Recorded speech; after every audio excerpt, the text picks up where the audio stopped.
And I have this thing I keep repeating on interviews, that I have this, what I call a paper airplane approach to game design, which is I'm fascinated by the thing I'm doing at the moment. I want to discover new folds and new ways to create a thing. But then I go to the window and make it fly. If someone grabs it, unfolds it, learn how to do something with it, I'm happy with it. Me, myself, I'm interested in the next thing. I'm grabbing a blank page of paper and I'm starting my new airplane.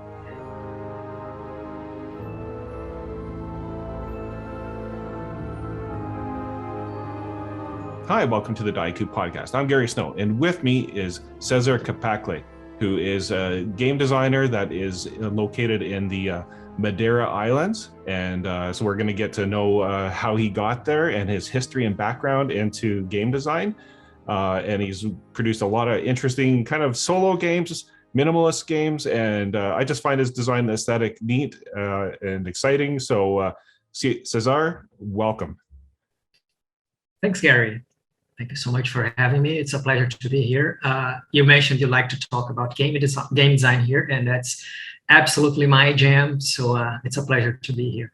Right on. So let's just jump right into it. How did you get involved in game design or gaming in general in the first place?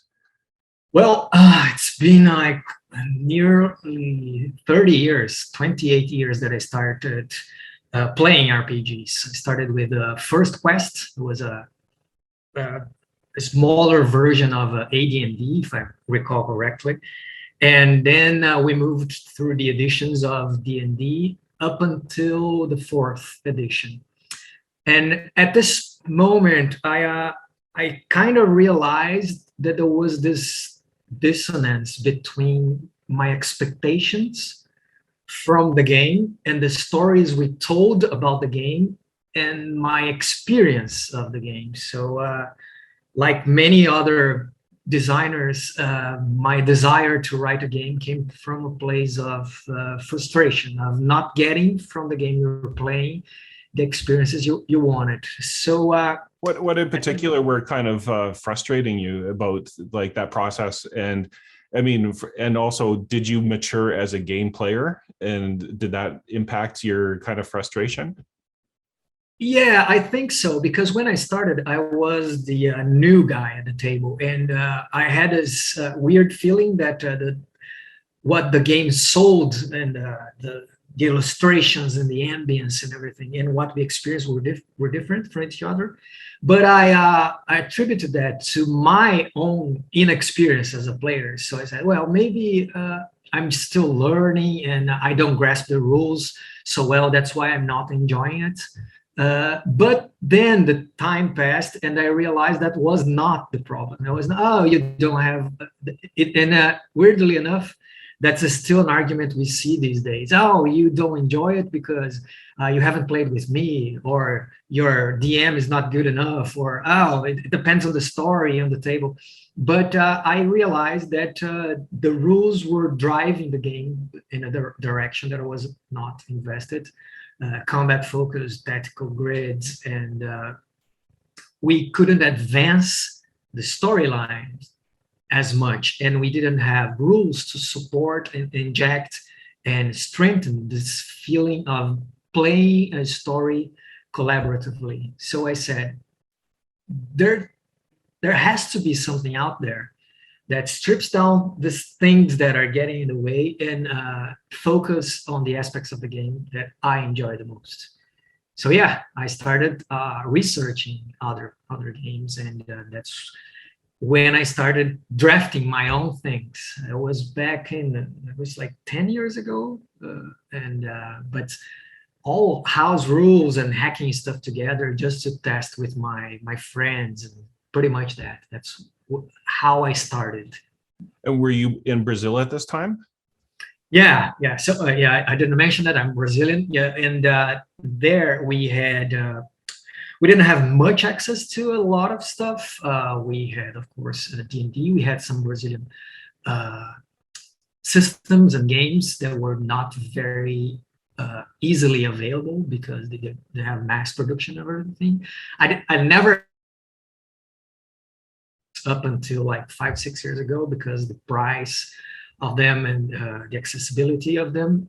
And at this point, we had a very cool RPG magazine that we would buy on newsstands. And they published like smaller RPG systems that were fit into a magazine that allowed us to play different styles of game and everything. So reading through this magazine, I got to learn that there were like, at the point, dozens of systems. Now I know that there are thousands of systems, but it was very eye-opening. So I said, well, okay, I don't need to be stuck at this one thing. And when I had better access to the internet and everything and forums, and I started researching, and then I came across a lot of minimalist systems, I fell in love with them, and I started creating my own. Do you remember one or two in particular that you went, oh, like I really just love how that system or game worked? Yeah, two of them that I recall very vividly. There was Freeform Universal by Nathan Russell and Rises. Those were freely available online, and they had this approach of removing all the clanky stuff and all the crunch and focus on having streamlined character creation and a story. And so I read that, and it was like they gave me this authorization to write games that didn't need lots of fiddly bits, and it was revealing for me. I still today refer them when I'm trying to get on this minimalist mindset as well. So they're very good games up until today, I believe. Yeah, and I love those too. And in particular, I noticed that you named one of your games or like were inspired by the FKR movement, which is very much in line with Rises and FU and a number of other systems that are out there. Was that like, are you an FKR fan? I am personally, and I've had Jim Parkin on here talking about FKR. Yeah, I saw that, and I have mixed feelings about FKR. One point, I adore the style of play of creating rules as you needed, and that's usually how I introduce people to RPGs. My nephews and nieces, they played with me like that. I grabbed, what kind of dice do you have here? I have this too. Okay, let's sit here and impromptu creating rules and everything. The thing that I deviate a little bit from the FKR is that it gives too much power to the referee, at least how it's written on their manifests and everything. So if the same manifest, I could like search and replace, the referee and change it for the group, I would be much more comfortable with the initiative, because I do believe that this kind, I create GM-less games and solo games as standard. And I do believe this kind of more shared responsibilities and authority is something that resonates with my style of game design and gameplay. So this game that you mentioned, I was talking about someone, does anyone have any idea how to play an FKR game using rock, paper, scissors? And in Brazil, we refer to rock, paper, scissors by the Japanese name, Jenkimpo. So it's JKP. So I said, okay, FKR and JKP, I'll smash those two acronyms together, and that became the game. So it was a group chat, and I replied with a message. I think you could do like that. When I sent the message, I thought, that's a game. That's a game I just created in this message. So I went ahead and said, okay, you know what? I'm going to give it a format on Canva, and I'll send you. And I did. And then I said, okay, this deserves a release. And it became an actual game with solo rules and an oracle and everything. But it started as a provocation by a friend of mine in a group chat. And leading into that, the Push SRD or the Push game mechanics, when did you first kind of stumble across that mechanic, and what inspired it, and how did you evolve that into what you're using today and other people are using as well?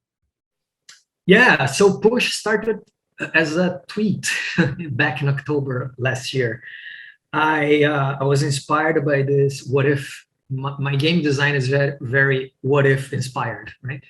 So it was what if blackjack, but with a D6.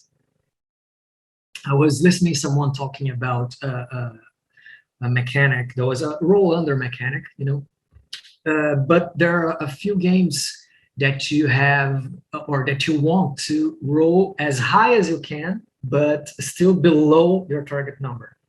So this is kind of blackjack, right? You want to get high, but you don't want to get over the limit. And I was listening to that, but I thought, well, the most interesting thing, at least for me, regarding blackjack, is that you can choose to push your luck and try to get a higher number. So I thought, can I do that with a D6? And then I scratched a little piece of paper and I had this random idea for a mechanical resolution that you are granted a partial success when you roll, but if you want to go for a full success, you run the risk of going over and then having a failure. And I tweeted, and it got a lot of traction, a lot of interest, and people say, hey, man, you need to create a game around it and everything. I said, okay, I'll let it sit a bit and see what kinds of things I want to say with this mechanic. Because I think what justified writing SRD is not only I have an interesting conflict resolution mechanic. Okay, this is fine, but this is not enough for, at least for me, to justify creating an SRD. I had things I wanted to say beyond mere conflict resolution mechanic regarding my philosophies of game design, at least at that point, right? Always mutating, but regarding GM-less play, regarding no attributes or modifiers to your role, regarding impromptu anti-canon narratives, and those things combined, and I made use of this mechanic that I thought was interesting in and of itself. So it justified creating an SRD that corroborates lots of things that I had been thinking about game design for a long time actually. And I could offer not only an SRD with rules, but a guide. If you read through the Push SRD, there's a step-by-step guide on how you can create your own game. So first you do that, because I thought it wasn't enough to say, oh, here's some rules and character creation. Now go, go make your game. Now, here, step by step, even offering a 2-page template. If you can only fill in the blanks. Now there's a zine template, it's 24-page zine template. You can just replace the paragraphs and bits and pieces, and you have your own game. And the result was that people resonated with this idea, so much so that we have now more than 60 games created with this system. So yeah, that was a surprisingly good, really. It was very fun to create this SRD and seeing people embracing it and bending it to their wills. It was a very fascinating experience, really. And I noticed recently, One Night Worlds by Brian Hazard. He has a Kickstarter going on right now with like kind of 1-page worlds, and so that seems to be going well for him. And he uses the SRD, the Push SRD. And you also have been using the Push SRD in your own games, that beyond just the SRD itself. Can you just talk about how, since you created the SRD or the Push system, or is that now your go-to, that you, as soon as you start designing a game, for the most part, like a bigger game, that you go, that's what I want to use? I would like to say it is, but it isn't.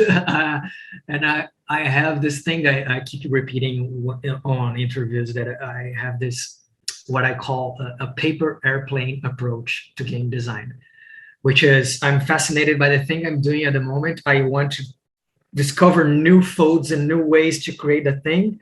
But then I go to the window and make it fly.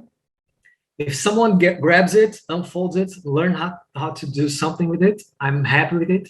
Me, myself, I'm interested in the next thing. I'm grabbing a blank page of paper and I'm starting my new airplane. So for my next games, I do have two push powered games that are in development around, I want to say 60 to 80% complete, that have twists to the mechanics to keep myself interested in exploring the mechanic.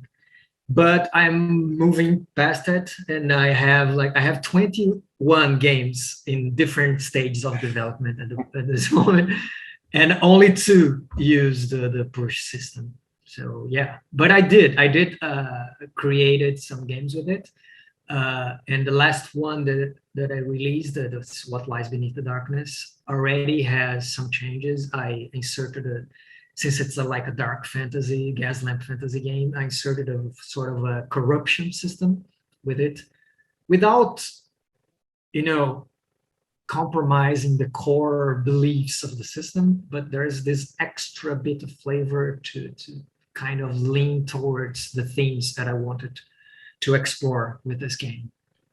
And you mentioned What Lies Beneath the Darkness, and when I was reviewing it and looking through it, I noticed that you used a Wombo Dream AI for the graphics, and you've also previously mentioned that you use Canva.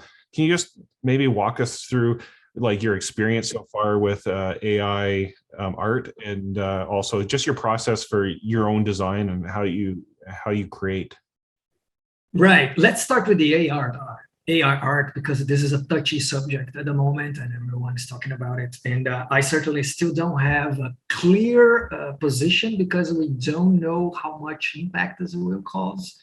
But so far I have used AI in a couple of games, but those AIs, they were before those diffusion models that kind of replicate styles and that kind of thing. So Wombo is, you clearly see there's not an artist that's doing that. It's sort of abstractish, and it gives a very particular vibe. So there was one. Scraps, I used Art Breeder that does some sort of landscape designs that also are not based on specific styles and everything. So those are the ones that I'd explored. Now, there has been some backlash regarding the indie designers using AI, and I have to say I'm still forming my position. I understand when they say that it shouldn't replace an artist, a commissioned artist, but for us in the global South, that's not a choice between commissioning art or AI art. It's a choice between AI art or no art, or public domain images. So I kind of feel that people saying, oh, this is gross, indie designers using AI, they should be commissioning. They are speaking from a position of privilege, you know? Just because we can't afford an artist, I don't think Global South designers shouldn't be allowed to have evocative books and be part of this thing. So I'm still, tiptoeing around to see what this means for indie artists. I can't say as an indie artist, I'm not, so I can't, it's not my place to talk about how much this will impact their lives, but I can talk how much this will impact the lives of indie designers. So I release a game, and this is my full-time job. I'm aiming at making, after taxes and cuts and everything, around, I don't know, $300. If I would pay for a cover artist and 10 illustrations, I would starve and don't pay rent. So I think people that are complaining about indie designers using it, I have to keep in mind that some of those were not in the position of a privileged position of the white North to be able to, I have my homebrew D&D campaign. I'm going to commission 4 different artists to draw my character because I'm so excited. Okay, I get it. You have the money, have fun. That's so far off the reality we live here. So I think the people that are using it, they have this kind of justification. But I'm still making up my mind regarding what I'm going to do next, because so far, now going to the rest of your question, what I do is I use public domain images and art from stock art from Canva that is, since I have a subscription, I have access to. But you can't expect to create a game and then find art that resonates with that particular view of your game. Most of the times, if you want to have a cohesive experience of art and game, you create games around the art that you are able to find. So it's I've been doing this for quite a while now, and actually using this as one of those self-imposed constraints. Instead of starting from a blank page, you have, okay, this is the art that I have available for me now. What can I make out of it? You know what I mean? So Kismet, I did like this. Starlight Riders, I did like this. So I am a very visual designer. And oddly enough, I start most of my games by the cover. Sometimes I don't even know what the game is going to be about. Sometimes I don't even know the title. But when I'm designing the cover, I get this mood of the themes, and it gets me in this headspace for this particular game. And then I find it easier to come with the rules and the themes and the mood that fit the kind of style that I envisioned with the cover. I even do mock-ups of the games that I'm just starting. The first thing I do a cover, I do a mock-up, and I see it as a finished product, and I have my mind in this kind of theme. And I've been using Canva, which is weird. Publishers that rarely, when I get to actually have physical copies of my games published, they want to kill me because I use Canva, because it's not InDesign, or what's the other one that people use now? I think Affinity. Affinity, yeah. It's not made for that, but the thing is, it's super cheap for me, and I have 3 million stock images and 10 million icons and elements that I can use. Not the templates, I don't like the templates, but the individual icons and the photos and the effects and the fonts, they're all bundled together there. So I have this, it's quite snappy to create things using Canva, and it's very cheap and affordable. So yeah, it's I go to Canva, I lay out a sort of a cover art, create a mock-up, and then I get my mind into the game design aspect of it. And I saw on your YouTube channel, which I'll put links to, as well as all your Patreon, your Twitter, and Itch pages. But I saw on Canva, on YouTube, that you did a video on how you do mock-ups of book covers. So I thought that was nice that you're sharing out a little bit of your insider secrets to people if they want to learn from it and make their own kind of flip pages or just mock-ups. So that was, I thought, nice of you to share a bit of your wisdom. So I'll put a link to there as well above. Yeah, that's good. Lots of people asked me how I did, and I used only free software. So I said, well, why not share it? So, yeah. And it's funny, I use, my background is in graphic design and I use InDesign, but it's funny, I've actually gone into Canva to steal some of their clip art, or not clip art or stock art or whatever the case might be. And I'll use it and I'll export it out from Canva just so I can get access to it and put it into InDesign. So it's an interesting tool if you can manipulate it and do what you want. But I can imagine some of the print publishers are going like, oh, this PDF is a mess, or not the way we want it. Yeah, bleeds and the kind of thing. I actually have to do it manually. Like I do the page and I put guides to mark the bleed. But so far, my publishing process is I offer the PDF on Itch, together with a net cost coupon for the print on demand. So I don't get any money from the physical books, but I realize people want to have them. So yeah, I'm making money out of the PDFs, and as a courtesy, here's the coupon. And I use Lulu for most of them, and I had no trouble whatsoever exporting my PDFs from Canva and importing to Lulu. So yeah, it works. Kind of works.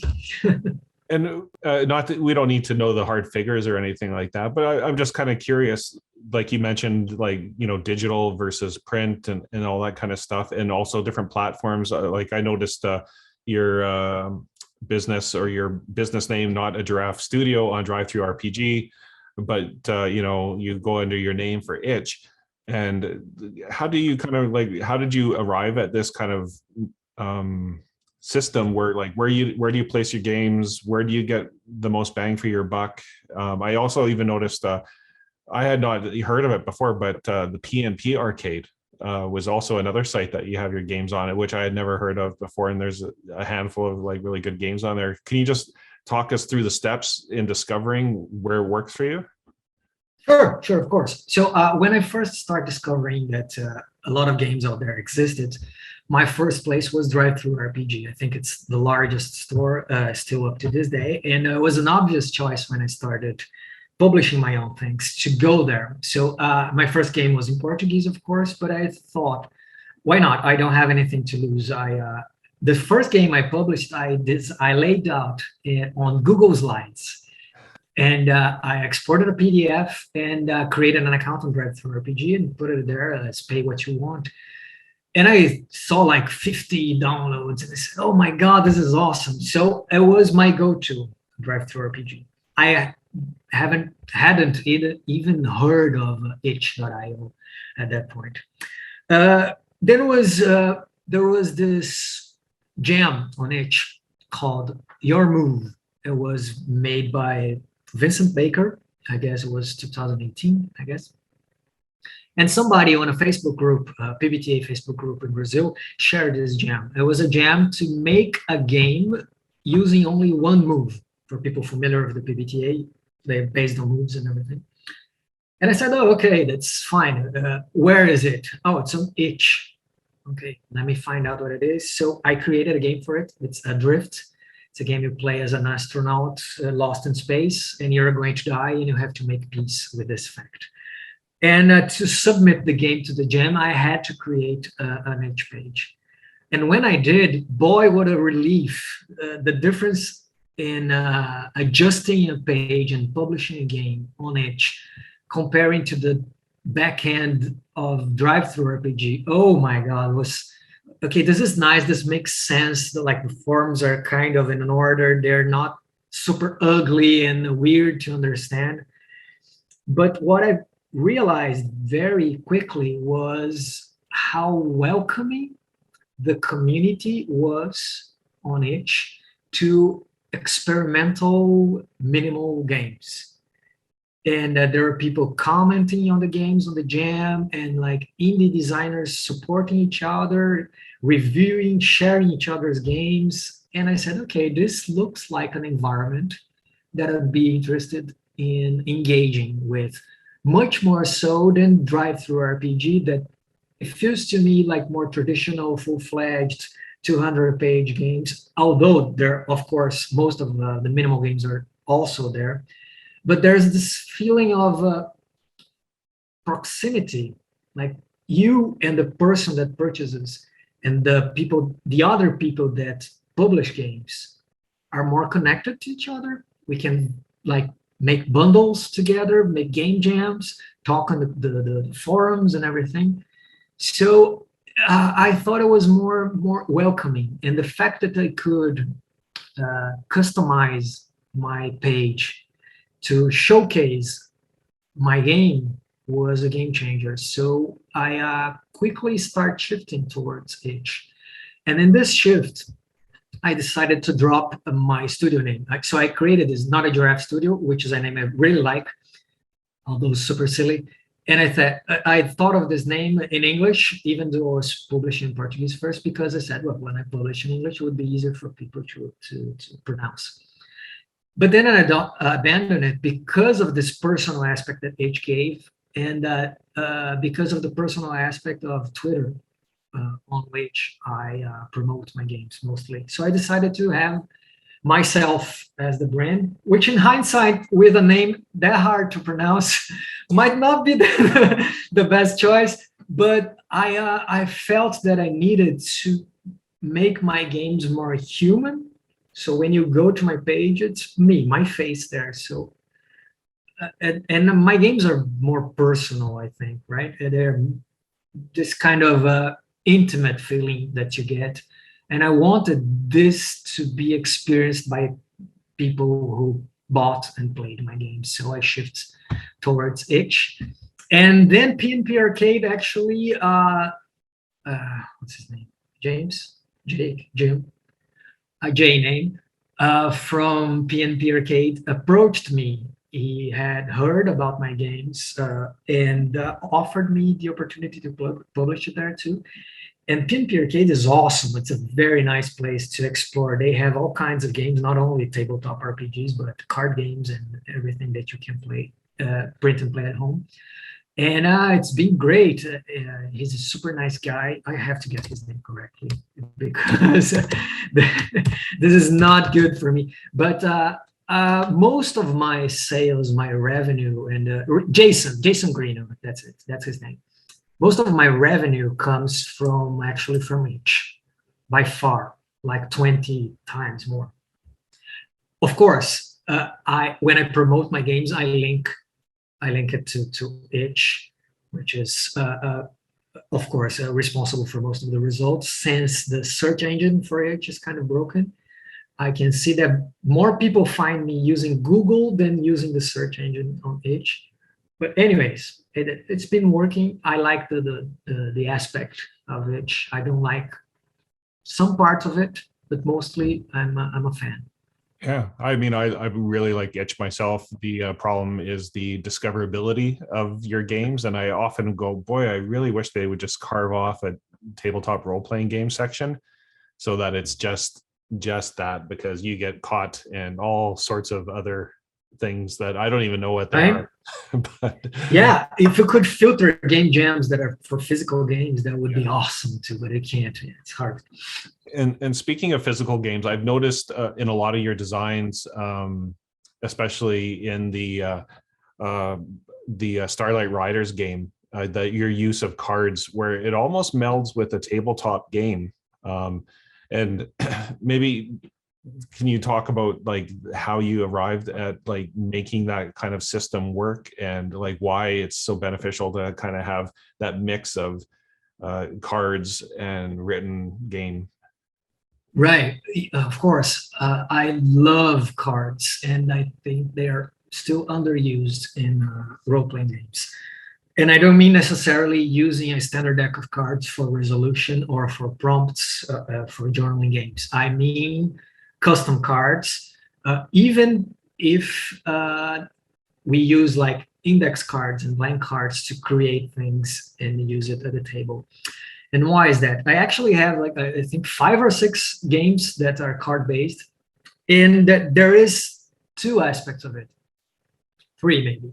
The visual aspect, you can have a second clue or a second reminder of the kind of feeling you're going with for your character, for your actions, for the items, for everything. There is the tactile aspect of if you have, instead of a character sheet, you have a character deck, and you go through the things you have, your inventory or your weapons, your skills and everything, and you can handle them at the table. This physical aspect of moving things around, I think, helps, especially people that never played before, have a sense of what you can do at what point. And the third thing is that you can pass things around more easily. So Mole Mole, for instance, it's another game that the book is a deck of cards. So the whole game is fit in 36 cards. And you have tables for generators or for oracles and everything, for setting creation or for character creation. And what you can do is you grab the card, since it's a GM-less game, and when it's time for someone else to use, you just pass this card. When you use the character creation cards, you put them away on the box, and you have just the cards in front of you that you're going to use during play. So this dynamic aspect of cards is fascinating to me, and I think we're scratching the surface on how much we can expand the experience of being around a table, being that virtual or physical, using cards as a mechanic for role play, even to introduce uh, more story-driven aspects, not only mechanical, because people say, oh, this is going to become a card game or a board game. And I disagree. Sometimes when you have, like for instance, on Starlight Riders, what I created is a 3-act structure for a heist, right? So you have, I had to go through, what's the name of the website? TV Tropes, and dissecate how a heist works in fiction and everything. So it's 3 acts for this one: the preparation, the heist, and the escape. And you insert the obstacles and the complications with the cards. So something bad happens, you split the cards and insert another obstacle in the middle.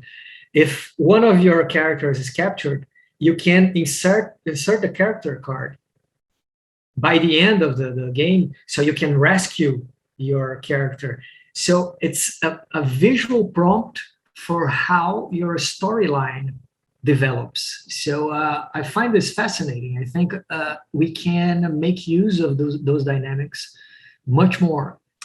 Of course, there is the problem of you don't only need a PDF and some dice, right? For a standard game, you download the PDF, you learn the rules, and you jump on, I don't know, Roll20, or you grab your friends around the table, roll some dice, and that's okay, pen and paper. Cards introduce either another purchase, or printing them at home, or transporting them to a VTT. So there is this kind of obstacle, but I've been seeing some solutions, and I have to mention screentop.gg as one of my favorite ones to easily implement card-based games and play with people online very easily and for free at the moment. There will be pro subscriptions later, but yeah, I'm super inspired by cards. I can't stop thinking about card-based games. I have 3 on the works. So if you're thinking that you want to make a role-playing game with cards, but felt intimidated that it wouldn't feel as role-playing games, scratch that. It's absolutely a tool in favor of role-play, as I see it. Yeah, I recently was in Gen Con, and that was my first Gen Con that I had gone to. And my kind of one of the main takeaways I brought with me was the fact that some of the most creative work is taking place in the board game world. And maybe that doesn't come as a surprise, but I kind of, same as you, went, boy, like there's a lot more that should be added into role-playing games that we could learn from the board game creators in trying to bridge that. And also, I mean, I love tabletop role-playing games. I think it's the best hobby in the world, and I always find board games a little bit stifling. And I would love to see board game players lean more into tabletop role-playing games, but it seems to be like it's either or. Like, I mean, there's always crossover, but there's a huge market of, I think, board game players that just need a taste of role-playing games in order to get in there. And what better way to get them into the market than to have board game elements that they're familiar with and they can kind of lean into and go, yeah, actually this tabletop role-playing game stuff isn't too hard after all.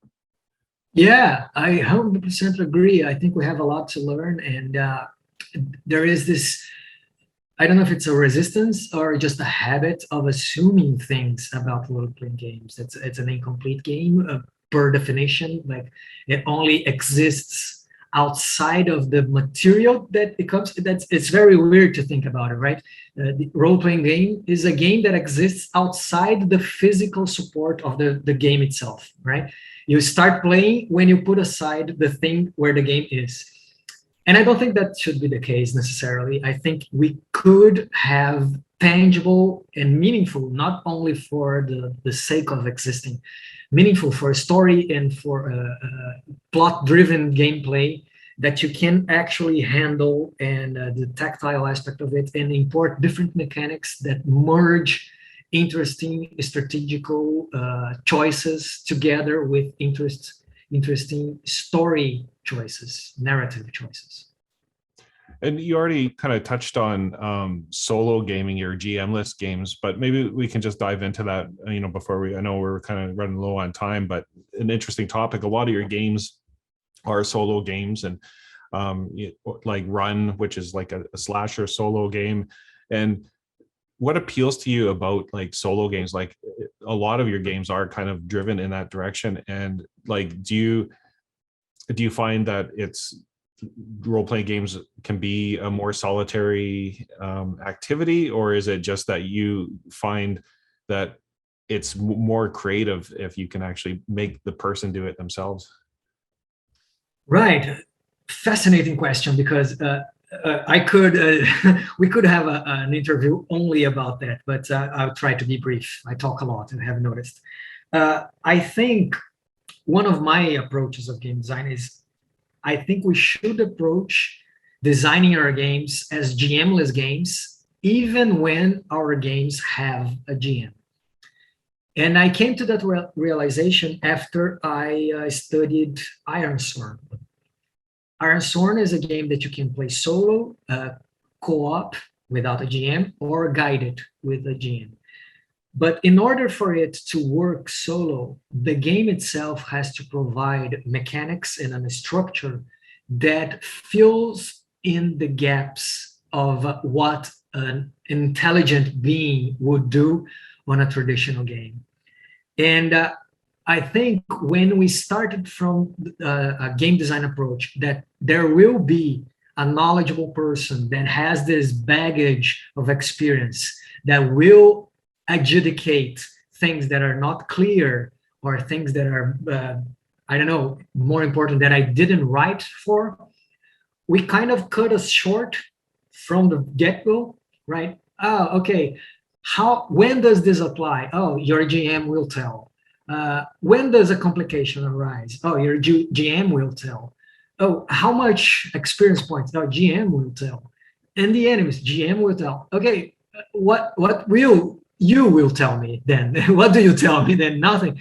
I give a setting, character creation. Here is a story adventure generator, and the rest the GM will tell. So what I like to do for my approach, and that's why I think solo games are so appealing to me, is I like the procedural approach to game design, because I think this is not only easier to be played solo, but it's also more accessible for people that never played. It's less intimidating if you actually take them by the hand and go, okay, you're going to do this, and then you do that, and then you do that. This is the loop, and you start over. When you first see something like that in a role-playing game, if you come from a traditional perspective, you feel that you're kind of turning it into a board game of sorts, but that's not my experience at all. By running games like Push, that are very clear structured on a predictive kind of gameplay loop, very procedural. The stories that arise are as interesting, if not more interesting, because you made sure to inject mechanics that add complication and steps and webs and the ebbs and flows of a narrative for it to be experienced in full. So I like to approach my games, but with a GM-less perspective, by this reason, mostly because I want to create mechanics that grant that people that will play will have the experience intended for the game, not relying on someone that knows the tropes or the baggage of being a GM to actually make my game run. I would feel cheating, like I'm selling you a computer, but the only way you have to use this computer if you hire a technician to explain to you and to connect the dots that I didn't do the job for. So I like to provide this kind of structure for people to approach it, even without a previous experience. And the second thing is, I was a very lazy GM, and I had a very hard time being the all-known being with all the knowledge, the responsibility to drive the story forward, the authority to decide with whether something belongs to the world or not, whether a rule applies or not. And I like to dilute it to everyone around. We have a really hard time with authority as humans. So when you have this figure of authority, it's easier for players to be in that position of testing how much they can challenge that authority. So that brings about those kinds of DM versus player situations. And if you scan the forums of people searching for advice on how to run tables or how to deal with players, I bet you none of those things would happen if they were playing a game in which the authority and the responsibility were homogeneous among everyone. So by taking down this person that holds this place of authority and leveling the field, people are more invested in creating complications for their own stories and putting their players and their characters into danger because they know they're in control. So that fascinates to me. Maybe if I have an interview with you in 5 years, I might change my mind. But for now, what I'm really interested in invested is in these kinds of experience that GMless play provide. Well, it's definitely a fascinating subject. I've interviewed Deborah from Geek Gamers and her book, The Solo RPG, her GMless games. And one of the things that and maybe you have the answer to this, one of the things that I keep wondering about is how you can evoke that emotion and actually have like a moving experience in a solo game, like you would read a book where, some people could be brought to tears or be afraid. How can you achieve that in a solo game? And I know, and I haven't looked through it too much, but your one game where you explore your dreams, is that potentially something? It made me think that that it might be one of those games that you could achieve that.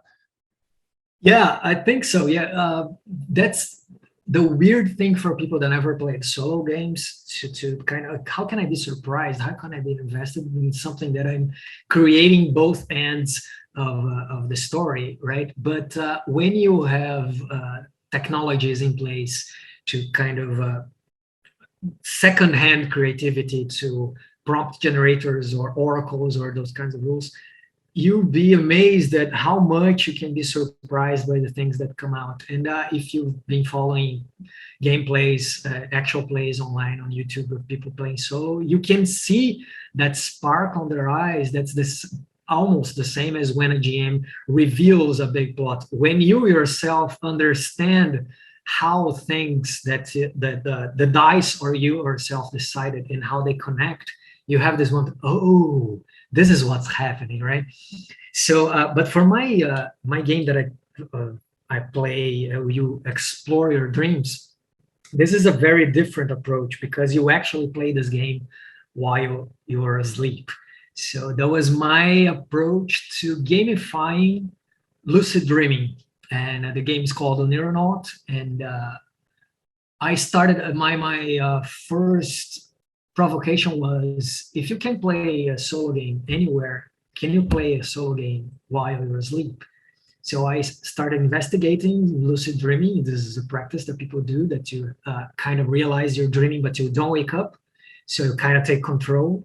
If you take control of your dream, you can create the richest scenarios for a role-playing game, I thought. So I said, well, I can capitalize on that. So I kind of designed a layer of fantasy on top of it. It's like a war between two entities based on Amazonian myths. And you are a soldier of one of these sides. So you have to complete certain tasks to assert dominance over the dreamlands. And this is a thing that people have reported back to me that they found extremely liberating. Even I slept better because now I have a routine to, relax before I sleep, and put some kind of meditation music on, and actually journal after I wake up. So encourage this kind of good habits that enhance their creativity. So I made this game because I had this idea, and there was I wanted this game to exist. You know, I thought, well, okay, maybe no one will ever play that, but that's okay. I need this idea to exist in the world. There is, now I can say there is a game, there is an RPG that you play while you're asleep. So I made it, and surprisingly enough, a lot of people liked it. It's one of my best sellers up until this point, and people reported back playing this for like 9 months in a row, even playing cooperatively, if you can believe that. They awarded them extra points if they dreamed about the same thing. And yeah, so yeah, that super crazy. So, but that's my jam, doing those quirky, weird things. Well, and then just as we close out, you have a ton of other just kind of fun, quirky games: Cows versus Zombies, Mole.Mole, People, Places, and Perils, which is like has kind of wander home vibes to it, and all of those can be found on your Patreon. And we talked a little bit before we came on the air here today about like in my experience, I found Patreon, like the idea of Patreon, very like suffocating, where I was like, oh boy, I have to produce something by the end of the month or whatever the case might be, where you feel like there's that pressure on you. How do you kind of deal with that from a game designer perspective? Because you do, Patreon's probably a nice steady income if you're a full-time game designer. How do you balance it all? Yeah, excellent question. That's my second take on Patreon, like subscription-based support. When I first started as a full-time game designer, I had a Buy Me a Coffee page, which was similar, but I made a mistake to like have 10 different tiers and different rewards for each of those tiers. I promised a different game or supplement every other week. And although I can create things really fast, I usually take 1 week to write a whole game, write, design, and publish. The thing was, I was offering games every other week, but I wasn't creating this kind of community with people.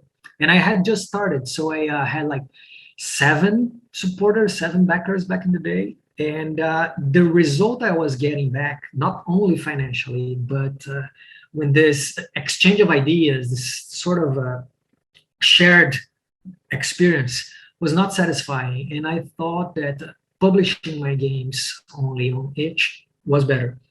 I reached many more people. People reached out to me to talk about the games. And I said, well, the thing I wanted from Buy Me a Coffee, I'm getting from itch. So I scratched that. Fast forward a month ago, and I calculated all my expenses and everything, and I decided that if I couldn't double my income by the end of the year, I had to like find a real job and stop making my stuff. So I reached out to the community and said, hey, you like what I do? Do you want me to keep doing what I do? So here's the thing. I'm putting out this Patreon. I'm not committing to a schedule of release. It's $5, a single tier. What you get, all my future releases for free. 5 of my previous games you can choose. I have 20 games out. And you get to vote on what's going next. I can share my game design process with you. You get behind the scenes things, work in progress, and this sort of my ideas, my speculations, and my tips and tricks of how to create your own games. So every week I post, if I don't post a new release, as I did last week, I post a progress on a game I'm doing, together with a reflection on game design aspects that can be helpful for other people that are interested in it.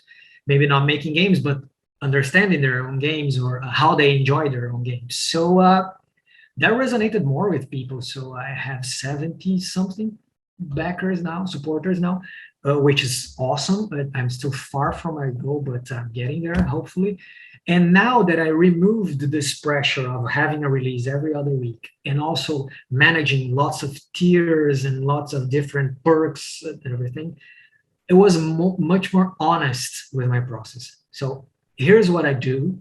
Here are people that like what I do. They want to support me. They're here just to make sure I keep doing this and enjoying the process together with me. So I have this feeling when I'm posting on Patreon that I'm talking to a small community of people that enjoy the things I do. And this has been much better than what I would expect, because it flows naturally. As you can see, I love talking about game design. I could talk for hours. So having like an audience to share your insights, your reflections, and having them feed you back with their insights is being invaluable. So yeah, it can be done if you are on this mind space of doing a thing that you would do normally, and sharing with people that are interested in talking to you about. Well, that's great. And as I mentioned, in the show notes and the podcast and on the description in the YouTube video, we'll have all the links. Let's get as many people as we can to follow you on Patreon or back you on Patreon, and so that you can keep doing what you're doing, which is really designing some cool games. So I really like what you're doing. So hopefully we can see even more in the future. And so with that said, I just want to say, thank you for joining us today and sharing a bit of your wisdom and your background and your approach to game design. And wish you all the best in the future. Thanks a lot, Gary. It's been a pleasure. Love to talk to you, and I love to talk about game design. So yeah, anytime.